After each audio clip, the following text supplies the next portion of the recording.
Bendiciones, estimados hermanos y hermanas, alumnos y alumnas. Hoy vamos a estar tratando el segundo tema de los libros históricos o los profetas anteriores. Vamos a comenzar ahora a ahondar en el texto bíblico.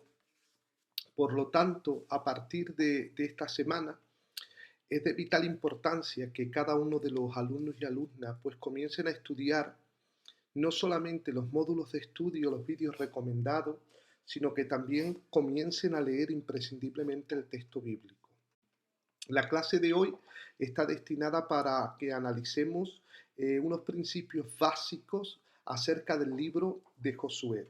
Estas clases son tutorías formativas, son clases de apoyo.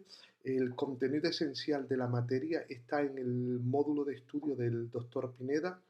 Aquí simplemente pues vamos a tocar unos puntos esenciales para que la lectura tanto del módulo como del texto bíblico les puedan ser más amena y puedan ubicarse en el contexto. Autoría y paternidad del libro de Josué. Aunque el libro de Josué lleva el nombre del personaje central, siendo redundante Josué, no está claramente indicado que él fuera el que escribió precisamente el libro. Sin embargo, pues hay dos teorías. Por un lado, la tradición judaica asigna la autoría de este libro a Josué, que eso sí es importante para nosotros, aunque en ninguna parte aparece identificado el autor. Varios factores han sido esgrimidos para hablar de esta autoría. Por ejemplo, el autor fue testigo ocular de algunos de los sucesos descritos. Ejemplo es el 5:6 del libro de Josué. El uso también frecuente de expresiones hasta el día de hoy y el contexto en el cual ocurren los acontecimientos sugieren fechas tempranas para su composición. Sin embargo, pues hay otra evidencia como la referencia a su muerte que, como es obvio, pues Josué no fue el que pudo redactar. Dicho esto, pues nada, se les recomiendan que lean detenidamente el texto del doctor Pineda, ya que está bien explícito y ya después pues cada uno pues que tome realmente pues la idea que más le convenza. El tema central del libro de Josué es la conquista y la división de la tierra.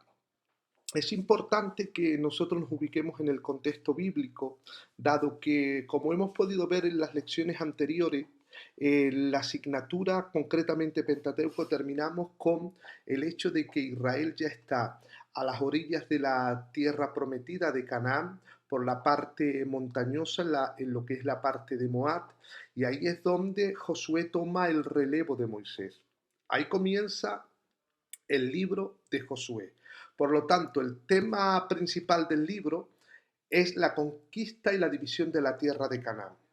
Teniendo en cuenta que el propósito esencial del libro es mostrar cómo Dios llevó a la nación teocrática del desierto a la tierra prometida.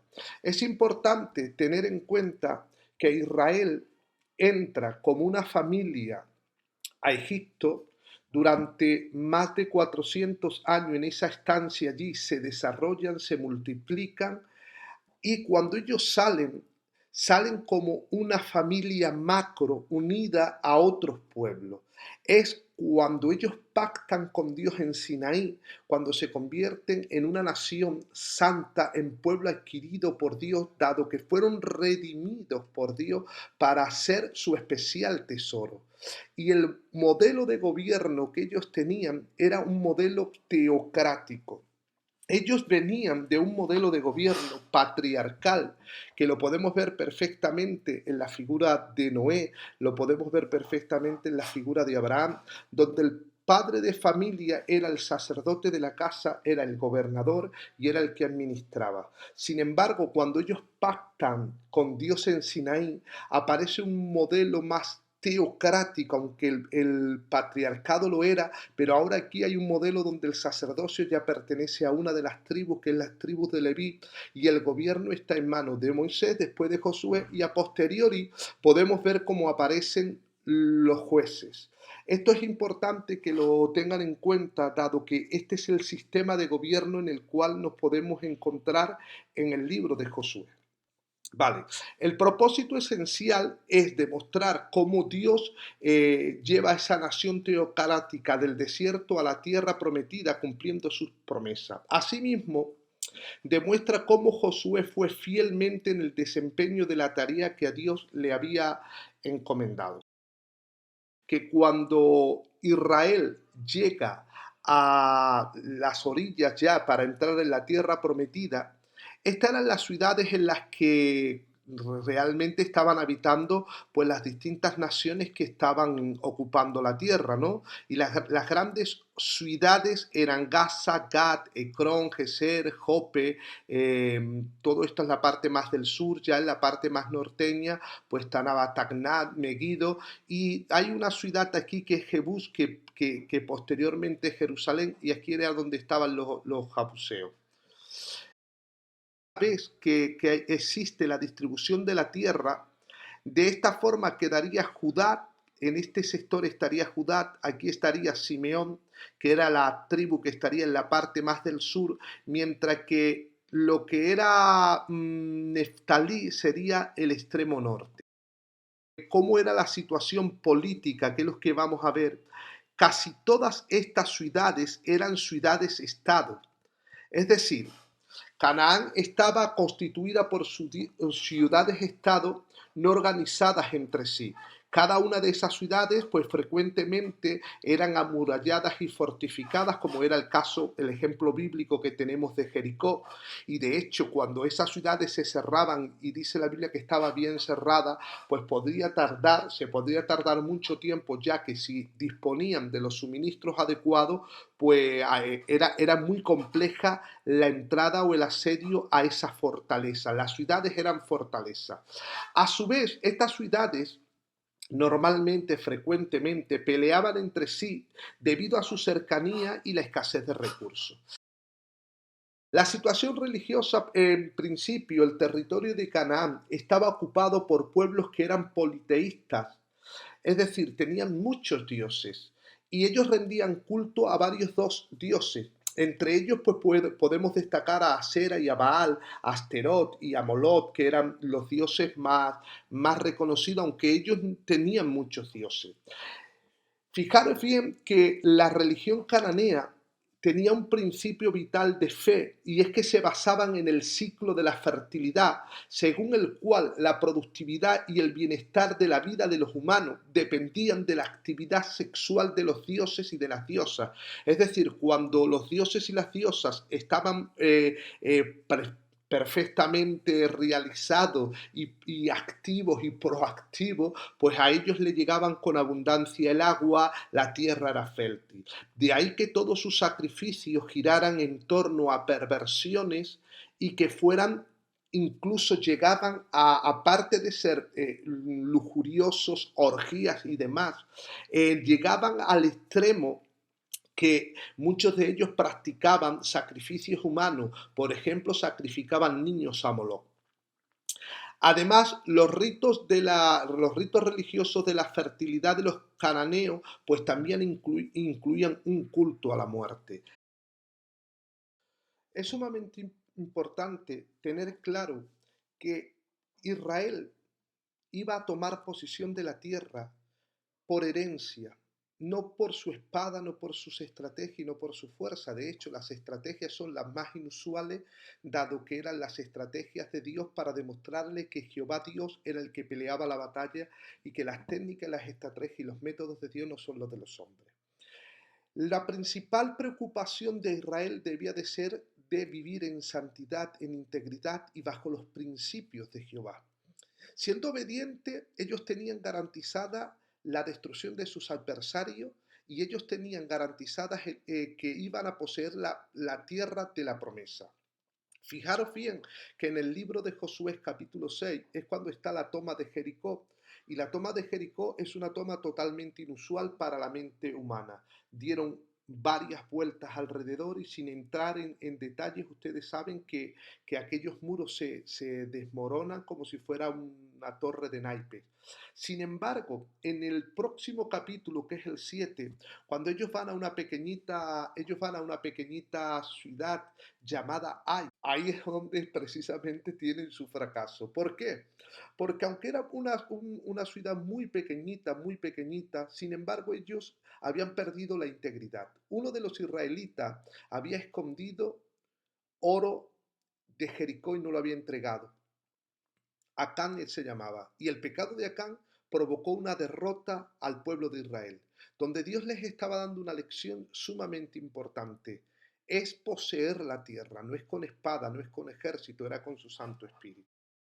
Ahora bien, Dios le da un imperativo, una orden muy fuerte, que es lo que vamos a ver a continuación. Lo que Dios le estaba dando es la orden a los israelitas de no mezclarse ni de hacer alianzas con ellos. ¿Por qué Dios les da esa orden? La primera razón es una razón preventiva. Tengan en cuenta lo que dice el texto de Deuteronomio, y yo aquí he sintetizado los dos versículos, donde dice, Dios le dice, pero de las ciudades de estos pueblos que Jehová Dios, tu Dios te da por heredad, es decir, era heredad de Dios, ninguna persona dejarás con vida, sino que las destruirás completamente al Eteo, al Amorreo, al Cananeo, al Fereceo, al Ebeo y al Jabuseo, como Jehová tu Dios te ha mandado. Es decir, la orden era radical. Solamente podían dejar a aquellas personas, como era en el caso de Raat la ramera y de los jebuseos, que ellos aceptaban vivir acorde a los principios establecidos por Dios. Dice el texto, porque todas las cosas que ellos os pueden enseñar, dice, no sea que os enseñen a hacer según sus abominaciones. Esta palabra es una palabra clave para entender la destrucción de esas naciones. Es decir, lo que ellos podían enseñar eran abominaciones delante de Dios y llevarían al pueblo a pecar contra Dios. Entonces, por razones preventivas principalmente, Dios les dice que los tienen que exterminar y que no se pueden mezclar con ellos. También, con estas órdenes por parte de Dios, también hay una razón pedagógica. ¿Cuál es la base de la razón pedagógica? Dice el texto de Levítico 18, 26 al 30, yo he hecho aquí también otro resumen, donde Dios les dice, guardad pues vosotros mis estatutos y mis ordenanzas, y no hagáis ninguna de estas abominaciones, ni el natural ni el extranjero que habita con vosotros. Es decir, para convivir con el pueblo de Dios, las naciones tenían que aceptar vivir acorde a los principios de la santidad establecidos por Dios. ¿Por qué? Porque cuando Dios les estaba diciendo a ellos que vivieran en santidad y que vivieran acorde a los principios establecidos por Él, Dios les garantizaba que aquella tierra era tierra de leche y miel y que no era tierra que comía a sus habitantes, que los devoraba a sus habitantes. Era la tierra por heredad. Por lo tanto, la herencia de Dios no se adquiere con habilidades humanas teniendo un corazón pervertido. La herencia que Dios nos ha entregado se adquiere por medio de la fidelidad, de la integridad y de la santidad. Pero ahora, este es el punto que me gustaría resaltar. ¿Por qué Dios da la orden del exterminio de las naciones que están viviendo en Canaán? Fíjense que 430 años antes, en el libro de Génesis capítulo 15, verso 16, cuando Dios hace el pacto con Abraham y ratifica ese pacto, dice el texto que Dios le dice, mas también a la nación a la cual servirán. Es decir, Dios le dice que Abraham, que sus hijos, sus nietos, su prole, va a ser llevada, va a vivir en cautividad. y le está diciendo a la nación a la cual ellos servirán, yo juzgaré. De ahí que el juicio de Dios sean aquellas 10 plagas, siendo la última la muerte de los primogénitos. Y ya Dios le está advirtiendo que ellos saldrían con gran riqueza. Pero escuchen bien esto. Dice el verso 16, la cuarta generación volverán aquí, a la tierra prometida, a Canaán. Dice, porque aún no ha llegado a su colmo la maldad del amorreo hasta aquí. Es decir, cuando Dios le revela a Abraham la tierra que le da por heredad, Dios le dice a Abraham que su pueblo sería esclavo y que viviría bajo servidumbre. Y uno de los motivos por los cuales Dios no le entrega en esos momentos la tierra a Abraham, Dios estaba esperando que la generación de Abraham se desarrollara, porque Dios preveía y sabía que la maldad del amorreo sería tan alta, que de la misma manera que un día tuvo que juzgar a Sodoma y destruirla, de la misma manera tenía que destruir a los habitantes de Canaán, pero no en esos momentos, porque en esos momentos tenían maldad, pero no habían llegado a su colmo.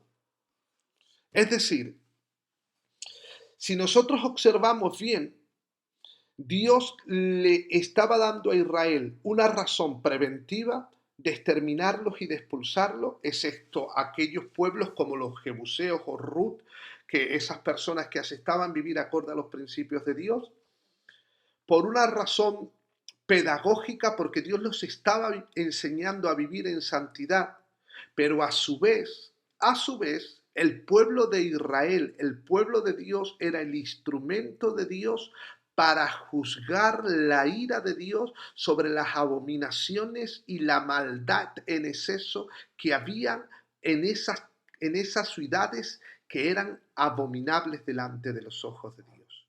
Sin embargo, como podemos ver en todo el desarrollo del Antiguo Testamento, no tardando mucho tiempo, Israel se volvió idólatra e hizo toda abominación, al punto que si bien la entrada a Canaán se puede datar entre 1300 y algo antes de Cristo, fijaros bien que hasta que Israel no entra cautiva en Babilonia, no desaparece la idolatría. Y solamente cuando David, casi unos aproximadamente, de 400 años aproximadamente, cuando David está en el trono, primero es rey en Hebrón y después él conquista Jerusalén, que era la ciudad de los jebuseos. Fijaros bien que la conquista de Canaán, físicamente, hasta que David no está en el poder, no se lleva a cabo. Y el exterminio tampoco nunca se logró. Por eso el pueblo de Israel constantemente vivió bajo la maldición del pecado, de la iniquidad y de la maldad. Estos son los puntos principales que podemos destacar del libro de Josué. Para el resto del contenido del libro, de la estructura del libro, están todos los datos bien ordenados y bien expuestos en el manual del doctor Pineda. Así que para cualquier duda o consulta, pues nos ponen un mensaje al WhatsApp de la Secretaría y quedamos plenamente a vuestra disposición. Espero que la clase de hoy le haya sido amena y que el Señor les esté bendiciendo. Dios les bendiga.